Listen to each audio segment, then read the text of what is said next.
So a few weeks ago, I had the pleasure of sharing with all of you my interest in educational technology as well as my initial research question. I asked you guys how a rocket ship could transcend its own success that it's received with blended learning to spread that same success throughout all of American schools. Now a few days later, I changed my research question.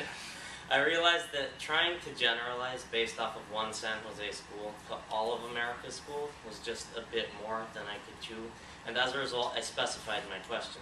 Now I'm exploring what makes rocket ship's blended learning successful, and how has that changed our concept of a good blended learning model. Ever since that change, I've come across three major aspects of interest in my research. I've come across some problems, some breakthroughs, and also some final touches that I need to put into my research to implement into my final paper. Now, whenever I have good things and bad things that I need to talk about, I like to save the best for last, so I'll talk about the problems first. Now, originally I wanted to have secondary sources as the primary source of information for all of my research.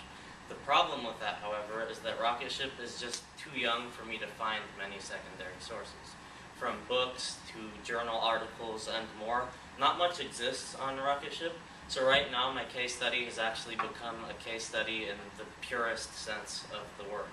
I'm conducting interviews with people from rocket ship, and this leads to some of the breakthroughs that I've had with my research. Last week, I was able to schedule a few interviews for this week with some higher-ups in the rocket ship organization. We're pretty much on a first-name basis now. One of them is the National Media Manager for Rocket Ship, and this Thursday we're going to talk about Rocket Ship's financial model and how impressively they plan to expand from 5 to 50 schools by the year 2030.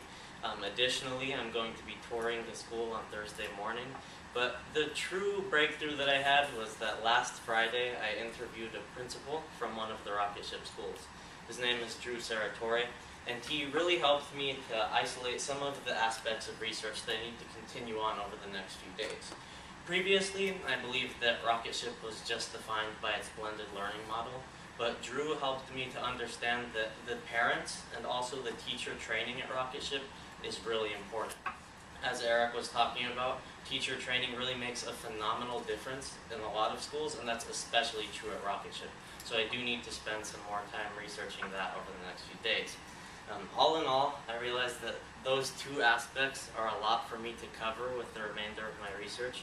Trying to cover both teacher training as well as all of the other aspects that I need to add into the research does provide some new and unexpected difficulty, but at the same time, I think I'm more motivated than I was at the beginning, because the last question that I asked Drew Saratory in my phone interview was, you know, what gets you to rocket ship every morning? What motivates you to work there?